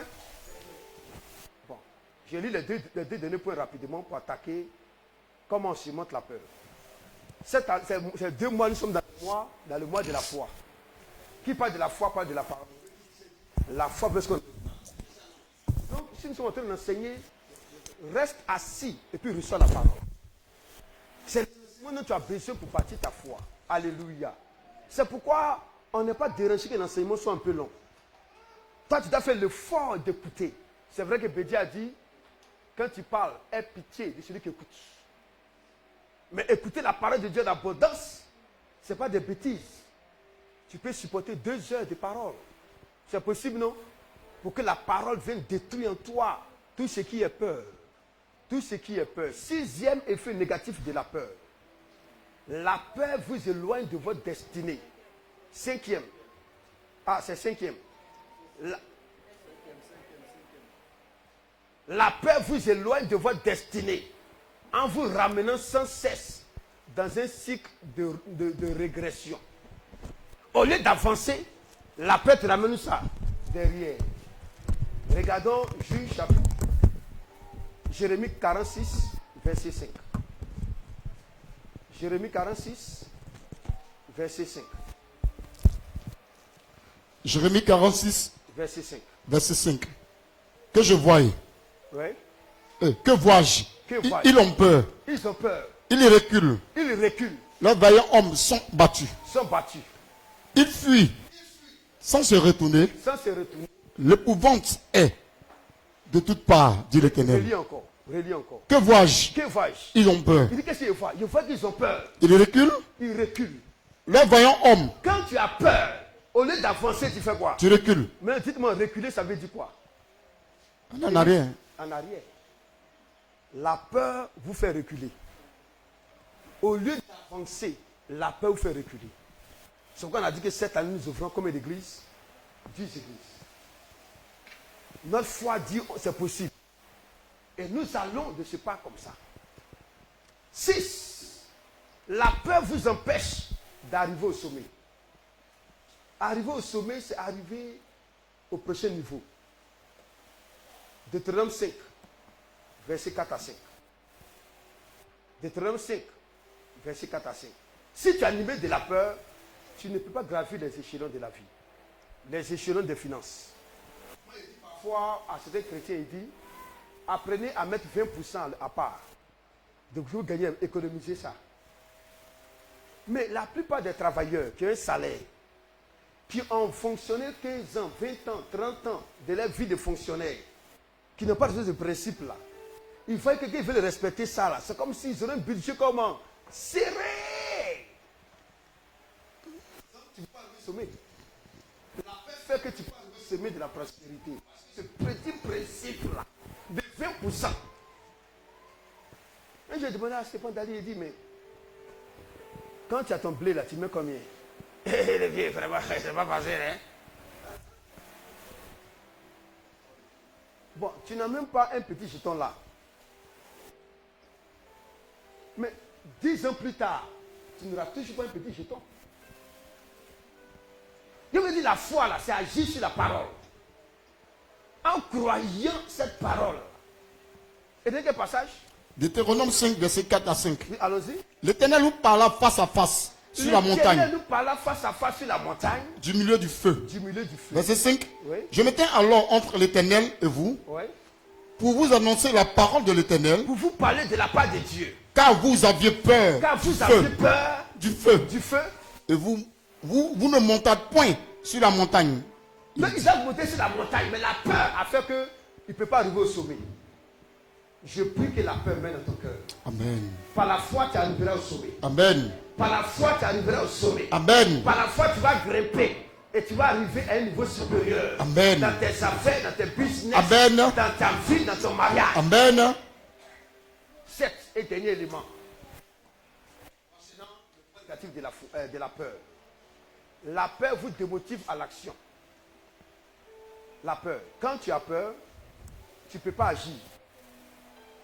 Matthieu 25, verset 25. Quand tu as peur, tu ne peux pas agir. Tu ne peux pas agir. Donc au lieu d'agir, tu ne peux pas faire quoi? Tu ne peux pas agir. On était ici, frère des prophètes. J'ai dit, Dieu va donner des terrains à des pasteurs ici. Pas des terrains pour votre église, mais des terrains pour vous-même. Prenez une enveloppe. Venez prendre une enveloppe de 100 000. Dieu va vous donner gracieusement. La conférence des prophètes, il s'était rempli. La salle était remplie. Qu'il est prêt. Amen. Ça crie. J'ai dit, Dieu va vous donner un terrain pour vous-même. Prenez cette semence. C'est ça le point de contact, cette enveloppe. 100 000. Je vous ai dit, la plupart ont peur. Là, tous ceux qui avaient rempli cet endroit, combien ont pris l'enveloppe là? 3 personnes. La prophétesse Bosson, maman Cathy, elle a eu 2 terrains. Carrefour, Jacquesville, cadeau. Benjerville, cadeau. Pasteur Claude, le pasteur de notre église dans Dautré. Maman sait, il a eu 500 mètres carrés cadeau. Avec tous les papiers. Un pharmacien a offert ça. Gratuitement. Je le notais, les gars devaient payer 2 millions. Le pharmacien a payé les 2 millions, je le notais. Il a remis tous les papiers. Le 3e pasteur, c'était la seule fois que je l'ai vu, donc je n'ai pas eu de retour. Mais attendez, qu'est-ce qu'ils ont fait d'extraordinaire? Ils ont surmonté la peur. Toi, tu te dis quoi? Si je prends mes 100 000 qu'il a donné là, j'ai mangé quoi après? 100 000, ce n'est pas du jeu, hein? 100 000, ça a dérangé. Tu as peur parce que tu regardes le trou que les 100 000 vont créer. Ah, ça là, vraiment, ce sera compliqué. Il a eu terrain de 13 millions, comment? Cadeau. Ben, j'ai vu le terrain de 28 millions, comment? Cadeau. Tu peux payer terrain avec 100 000? Terrain avec 100 000? C'est pas possible. Cheikh Nyawa, lis le verset. Matthieu 25, verset 25. Oui. J'ai eu peur. J'ai eu peur. Et je suis allé cacher ton talent. Je suis allé cacher ton talent. Dans la terre. Quand tu as peur là, tu ne peux rien faire. Les autres sont allés faire valoir le talent. Dis qu'est-ce qu'il a fait? Caché. Il a caché. C'est comme il y a les chantes. Quand il y a une fois que tu as peur, on te programme là. Depuis le samedi, tu as diarrhée seulement. Non, Adé, c'est ça, non? Dimanche là, tu n'as rien à faire. Tu fermes ton portail et puis tu ne viens pas. Tu as joué, tu es venu, mais il y a un petit problème. Mon habit là, ça me sert. Tu réclames là, c'est gâté. Il cherche couturier. C'est pourquoi on te remplace. C'est la peur qui fait ça. Maintenant que tu fais des années plus tard, tu te dis, mais il y a eu peur, cadeau. Voyons rapidement. Comment surmonter la peur et faire agir votre foi. Premier élément. Je vais citer premier élément. Vous pouvez surmonter la peur et opérer dans la foi agissante en vous libérant de l'esprit de peur. Tu dois prier au nom de Jésus. Esprit de peur, quitte-moi. Seigneur, libère-moi de l'esprit de peur. La Bible dit l'esprit de peur, là, c'est l'esprit de servitude. Hébreux 2, verset 15. Moi, je lis Romains 8, verset 15. Lis Hébreux 2, verset 15. Mais prends Romains 8, verset 15. Hébreux 2, verset 15. Allons-y. Hébreux 2, verset 15. Et qu'il délivra tous ceux qui... Non, bon, tu as pris Hébreux 2. Allons, c'est ça. Et qu'il délivra tous ceux qui... Par crainte de la mort, crainte de la mort, par la peur de la mort, étaient toute leur vie retenues dans la servitude. Dans la servitude. Et Romains 8, verset 15 dit, et vous n'avez pas reçu un esprit de servitude pour être encore dans la crainte. Les gens qui ont beaucoup peur, il y a des gens même là, quand on était dans les réseaux sociaux, ils ne peuvent pas dormir. C'est vrai, mais c'est faux? Éclaire-le. tu n'es pas enfant, tu es quand même quelqu'un de mature. La tête joue un rôle, un tour. Surtout qu'il y a décès dans la famille, au village. Quand on était allumé, tu penses que le mort va venir te trouver là. Hein? Mais ce n'est pas vrai. Bon, un chrétien comme ça, là, il est sous l'esprit de servitude, qu'on appelle l'esprit de peur. Il doit prier au nom de Jésus, je me dégage. 2. Qu'est-ce que vous devez faire? Vous pouvez surmonter la peur en opérant dans la foi et opérer dans la foi en cultivant la présence de Dieu. Jérémie 42, verset 11. En cultivant la présence de Dieu. Qu'est-ce que ça veut dire en terre à terre? Ça veut dire tout simplement que dans ta tête là, tu dois être conscient que Dieu est avec toi. Je suis avec vous tous les jours jusqu'à la fin du monde. Partout tu passes là, Dieu est avec toi. Amen. C'est pourquoi on a commencé hier par bâtir sa foi en Dieu, reposer sa foi sur Dieu. Quand tu sais que Dieu est avec toi tous les jours, mais qu'il y a une montagne, tu vas déplacer ça. C'est Dieu. Jérémie 42, verset 11. Oui. Ne craignez pas le roi de Babylone. Ne craignez pas le roi de Babylone. Dont vous avez peur. Dont vous avez peur. Ne le craignez pas. Ne le craignez pas. Dit l'Éternel. Dit l'Éternel. Car je suis avec vous. Le cas veut dire parce que je suis avec vous. Pour vous sauver. Que je suis avec vous là, ne craignez pas. Les chrétiens qui ont peur, ce sont les chrétiens qui ne sont pas sûrs que Dieu est avec eux. Ils pensent que tout est rose, c'est que Dieu est là. Quel est le problème? Dieu n'est pas là. Mais quel est le problème là? Dieu veut être là pour te sauver, te délivrer, te donner un témoignage. Yes. C'est pas ça. Salut. 3e secret. Vous pouvez surmonter la peur et opérer dans la foi en déclarant votre foi devant les situations difficiles. Là, les gens disent ça là, c'est compliqué. Toi, il faut dire ça là. Ça, c'est compliqué, mais pour Dieu, ça, ce n'est rien ça. Ça là, ça marchera pour moi. Ça là, je vais avoir le résultat. Amen. Regardons ensemble, c'est un peu long, mais on va voir ça en Deutéronome 1, 21 à 36. Caleb, Josué et les 70 anciens ont été amenés par Moïse pour aller visiter la terre de Canaan et pour faire un rapport. Et quand ils sont allés, ils ont trouvé le peuple autochtone qui était là-bas, c'était des géants, des Amalécites. C'était un peuple qui n'existe nulle part. Il y a d'autres qui avaient 6 doigts à la main, 6 orteils. Des guerriers. Quand ils sont revenus de l'exploration, 68, 70 ont dit, on ne peut pas. On ne peut pas. Ça là, non, si on va mourir. Seigneur, laisse-moi dire ça rapidement. Il dit, vois, l'Éternel ton Dieu met le pays devant toi. Dieu dit, il faut regarder. Je mets le pays devant toi de Canaan. Monte, prends sa possession. Comme te l'a dit l'Éternel. Le Dieu de tes pères ne craint pas, ne craint point et ne te freine point.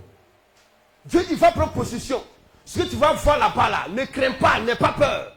Ça veut dire qu'il y a des dangers là-bas. Mais il fait que tu prends possession. Qu'est-ce qui va se passer maintenant? Vous voulez savoir la suite? Yes. Hein? Amen. Je commence à partir du verset, n'est-ce pas? À partir du verset 26. Notre Dieu ne voulut point y monter. Mais vous ne voulez point y monter. Et vous fûtes rebelles à l'ordre de l'Éternel votre Dieu. Vous mourâtes dans vos tentes. Et vous dites, c'est parce que l'Éternel nous a haïs. C'est ça. Nous a fait quoi? Haïs. Nous a haïs.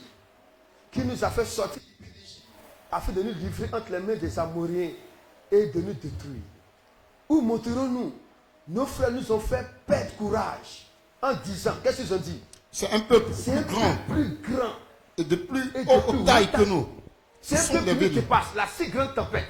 Ils sont plus grands, ils sont plus forts que nous. Ils sont gaillards. Les âmes là, c'est extraordinaire. Continuons. Ce sont des villes grandes et fortifiées jusqu'au ciel. Nous y avons même vu des enfants d'Anak. Je vous dis, Jésus a dit, ne vous épouvantez pas. N'ayez pas peur d'eux.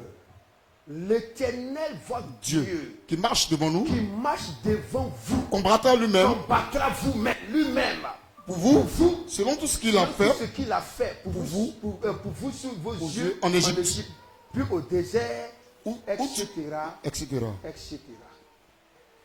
Les gens avaient peur. Mais il y avait deux, Jésus et Caleb, qui ont dit non. Dieu va combattre pour nous. Cette affaire-là, on va traverser ça. Cette affaire-là, on va résoudre ça. Amen. Cette affaire-là ne va pas nous dompter. Amen. Je parle à partir de ce soir. Oh yes. Dieu va mener les combats. Amen. Dieu va mener les batailles pour toi. Amen. Les filles vont tomber devant toi. Amen. Les anakim vont tomber devant toi. Amen. Les gens de grande taille vont tomber devant toi. Amen. Les problèmes qui étaient de haut niveau seront résolus par l'Éternel. Amen. Dis-moi la même fort. Amen. Tu dois utiliser la déclaration. 4. Vous pouvez surmonter la peur et opérer dans la foi en osant. En osant. Oser, c'est agir. Vous devez agir. Dans 1 Samuel 4, verset 5 à 10. C'est un peu long, je ne veux pas qu'on lise ça. Lorsque l'arche de l'Éternel est venue dans le camp, les Philistins ont commencé à avoir peur. Parce que les Juifs dansaient. Dieu est parmi nous. Dieu est parmi nous. Dieu est parmi nous. Malgré que Dieu était parmi eux, ils ont perdu la guerre. Vous savez pourquoi? Quand ils ont vu la présence de Dieu, ils ont commencé à danser. Et la Bible dit que les ennemis, les Philistins, ils ont eu peur. Qu'est-ce qui s'est passé? Ils ont eu peur. Lorsque l'arche de l'alliance de l'Éternel entre dans le camp, tout Israël poussa de grands cris de joie. Et la terre en fut ébranlée. Verset 7, chante Yahweh. Les Philistins eurent peur. Les Philistins eurent peur. Parce qu'ils crurent que Dieu était venu. Parce qu'ils crurent que Dieu était venu dans le camp. Malheur à nous, Ils disent malheur à nous. dit-il. Dit-il. Car Car il n'en a pas assez et était ainsi jusqu'à présent. ainsi les dieux qui tuent les gens, les dieux qui les dieux de l'Égypte là, qui a frappé Pharaon, s'il est venu là, malheur à nous, on est fort, on est mort. La paix les a paralysés. Fortifiez-vous Les Philistins disent fortifiez-vous. et soyez des hommes. Soyez des hommes. Philistins, De peur que vous ne soyez asservis aux Hébreux. comme Verset 10. verset 10, les Philistins Livrés par et Israël battus. ceux qui avaient peur là, et Marie se dit non, on ne laissera pas la peur nous empêcher d'agir. Oh yes. On va risquer. Amen. On va oser, on va risquer. Amen. On va risquer. Amen. On va se lancer. Yes. En français de Côte d'Ivoire, on dit ici, j'ai né garçon. Quand tu as né garçon, tu as fait quoi? Bien. Pas peur. Tu n'as pas de diplôme. Alors, tu soulèves bourrette, tu creuses trou. Oui, mais c'est pas ça. Tu es déjà né. Quand tu es déjà né là, tu peux regarder le bon de ta mère. Tu es déjà né, tu n'as pas de diplôme, tu ne peux rien faire. Va faire le travail de servante. Ce n'est pas une honte, c'est une dignité. Au lieu de rester à la maison en train de manger le moyen de tes parents, de zapper le canal. Sors, va grouiller. Oui. Mais les gars, va vite. Ça va, ce travail-là. Non, c'est pas là. Creuser, c'est comme. Oui, mon frère. Il y a un monsieur, il roulait un gros camion en Côte d'Ivoire, il est parti en France. Il est devenu livreur. Il a cheveux blancs. Et puis il a fait un direct. Il dit, oui, incitez-moi. À mon âge encore, je suis livreur. Quand la femme va te rencontrer là, tu sais qu'il n'y a pas un âge pour être livreur. La femme te fait. Donc peu importe que je suis vieux. Si je gagne ma vie, je nourris ma famille, c'est le plus important. Mais ce n'est pas vrai. Au moins, je ne vole pas. Amen. Et c'est pour me dire, non, toi un vieux comme ça, là, tu es encore livreur. Est-ce qu'il y a un âge pour être livreur? Il y a un âge pour être livreur? Non. Nos présidents, ils sont vieux, arrière-grand-père. Ils sont candidats encore. Vous n'avez pas vu ça? Paul Biya, 93 ans. Il a déjà annoncé sa candidature aux prochaines élections présidentielles. Bon, papa, grand pépé, tu veux quoi encore? Je ne parle même pas de ceux de notre ici. On a vu notre grand-père, B89, il est mort à 89 ans. S'il n'était pas mort aujourd'hui, 91 ans, il était candidat. Il veut nous diriger encore. Si c'est vieux, la truc de la force, toi tu es né, tu as 20 ans, tu as 30 ans, il te reste encore 50 ans. Tu es là, tu restes comme ça. Maman, il va pas descendre. Tu vois tes petits frères au quartier là-bas là. Mon père, voilà ton fils. Non, je préfère bro, devenir jassaman. Faire mes petites affaires. Eh bien, c'est pas vrai. Gagner mon argent comment? Dignement. Comme nous, on est déjà pasteur là. On a le diplôme. Mais on ne sait pas chercher de travail. Donc nous là, on ne peut pas faire demi-tour. C'est dur, c'est pas dur. Nous, on a un diplôme là, on sait plus où ça y est. Toi, tu sais où ça y est. Ça dit, peut-être qu'on s'est lancé, on ne connaissait pas tous les contours, mais on s'est lancé là. Où on est arrivé là. On ne peut pas le faire demi-tour, il faut le faire jeune. Mieux continuer jusqu'à la mort. Mais ce n'est pas vrai. Donc les gens sont ingrats. C'est dur. Tu murmures seul, tu plais seul. Demain tu viens, tu fais quoi? Tu prêches encore. On est dedans, on ne peut plus faire demi-tour. Dieu nous a pris comme ça. Au moins on se rend compte, on a vu que devant là-bas, là, ce n'est pas du jeu. Hein. Si j'avais expliqué ça bien en détail, on allait réfléchir. On ne peut pas mi-temps. C'est vrai. On est rentré avec un zèle, avec la joie. Les 2 premières années, 3 premières années, tu es content, tu prêches. On te regarde. Maintenant après, tu vois que, attends, dans toute ta vie, c'est le jeu des prières. Hein. C'est le jeu depuis quoi? Toi-même, tu es là, tu ne sais pas où l'argent va passer pour venir. Ça vient, mais tu ne peux pas déjà définir pour dire, bon, tu attends comme ça, comme un chômeur. En fait, tu travailles pour un Dieu que tu ne vois pas. Il te récompense à sa manière. Et puis tu vas dans la famille, on veut t'humilier là. Ouais, tu as vu, il avait le diplôme, il a laissé. Je suis passé la plaque, il est devenu pasteur. On entend tout ça. Mais on a déjà dit, on va faire demi-tour. On ne va pas faire demi-tour. On ne va pas faire demi-tour. Dernier élément, puis j'arrête là. Vous pouvez surmonter la peur et opérer dans la foi en passant du temps dans la prière. Lorsque la peur commence à te malmener, reste simplement dans la prière. Actes chapitre 4, verset 31. Et puis j'arrête là pour aujourd'hui. Actes chapitre 4, verset 31.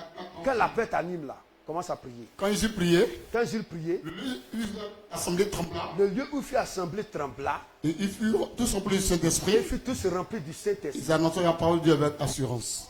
On s'est dit la foi est une ferme assurance. Amen. L'assurance est venue dans le cœur que j'ai commencé à prier. Chaque fois que tu pries, tu surmontes la peur. Amen. Tu es devant une situation, il faut prier seulement. Quand tu vas prier, la présence de Dieu va faire naître en toi une dimension de foi. Amen. Et tu vas voir que la peur qui était là, la peur a disparu. Est-ce que vous êtes bénis par le message de ce soir? Amen. Est-ce que c'est vrai, vous êtes bénis? Amen. Tu dois debout, nous allons prier pendant une seconde. Demain, cet enseignement de Jésus est un enseignement clé. Demain, nous allons voir comment opérer la foi d'Abraham.